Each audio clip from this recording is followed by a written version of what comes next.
Missouri Senator Eric Schmitt. Mr. Schmitt, thank you, as always, for coming back on the show. Maybe you heard part of that riff. I just want to get your take. I think Wildwood was a historic event, only beaten by FDR almost 100 years ago. And I think it shows enormous strength from Trump. And the polling corroborates that. And I think the Democrats are on the run. They're scared and they're freaked out.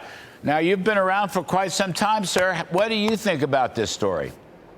Well, first of all, Larry, it's worth pointing out, I think you're right.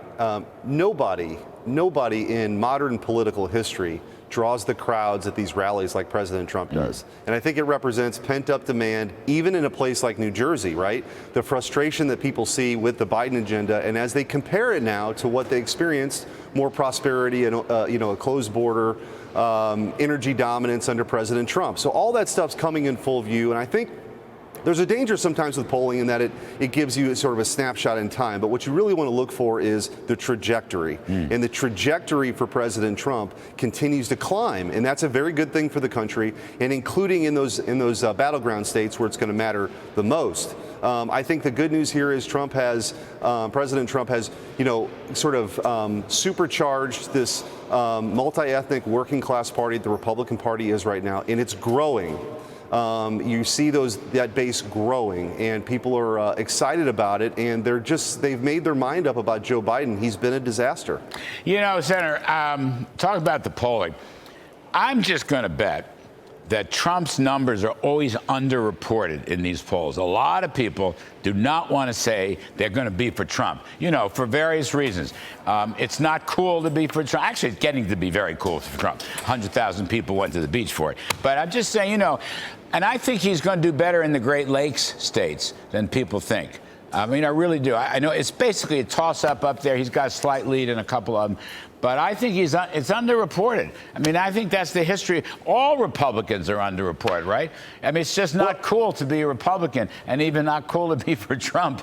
Well, I think honestly now being conservative, being Republican is sort of counterculture, right? Because the elites are all these radical Democrats, and if you want to rebel against something, they control all these institutions that look down on everybody. So I'm kind of proud of that. But I also think, to your point, not just in those upper Midwest states, but you look at the numbers that are growing among key demographics, whether it's Hispanic voters or black voters in the Sun Belt states, right? That in Nevada, in Arizona, the polling I think that is most positive for President Trump, I think, is that lead grows in those states, which are up for grabs in November too. So it's not just Michigan, it's not just Wisconsin, it's not just Pennsylvania. It's in those Sun Belt states where he's not just competing, but his lead is growing. Yeah, he's got double digits in Nevada.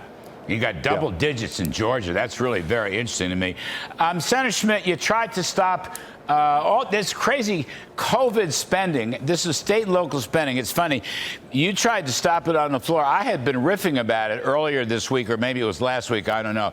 But they're allowing another $350 billion. $350 billion. That's not a small amount for state and local governments for COVID, even when the administration itself declared the COVID emergency over. And the Treasury Department says, well, heck, if you have some plans to spend it, you can go ahead after 2024. So you made the valiant fight. But, some people are saying, there was reports, we covered this last week, that the Bidens have $6 trillion that they could possibly spend, obligated but unspent funds. They're going to try to push it out in the next 6 months, which they won't be able to do. But they're trying to buy the election, aren't they, Senator Schmitt?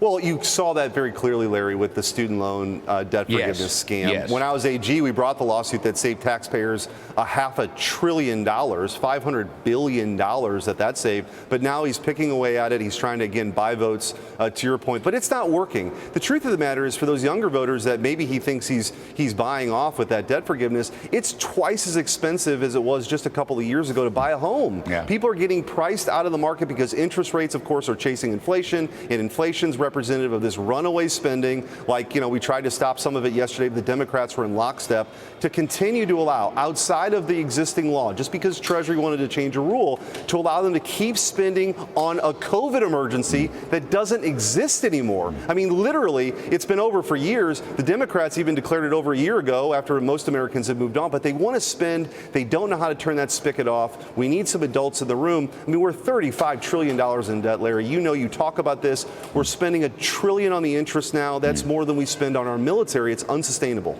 Yes, sir. Last one, Senator Schmitt. I don't know what's happening. Supposedly, reportedly, President Biden is coming out with an executive order for the border, which he said he didn't have the power to before, but now he's suddenly discovered the power because he's so far behind in the polls on this subject alone. But he's going to come out and let's see, 4,000 a week. I think I got that right. 4,000 a week is illegal immigrants coming in is okay. We did the arithmetic. I think it comes to 1.4, 1.5 million a year of more illegals. No one knows what the gotaways are. That's just an astronomical number. So what do you hear about this executive order? And by the way, what is so good about this? What is so good about 1.4 million a year? How about zero? You know, how about putting a time limit and get to zero? It's a desperate move. He knows that this is the single most important issue to voters. They see it. There's 10 million people here illegally. Joe Biden opened the floodgates. President Trump had a 45-year low in illegal immigration when he left office. They undid all of that success with 90-plus executive orders in the first 60 days, Larry. And that's what led to this. And so they're paroling. I'll just give you this one statistic.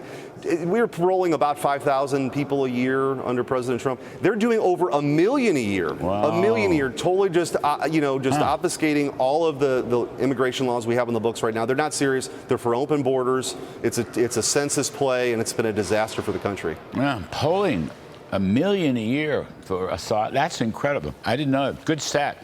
Very good stat. Senator Eric Schmitt, the best of the best. Thank you for coming back on, sir. Appreciate it. Anytime, Larry. All right.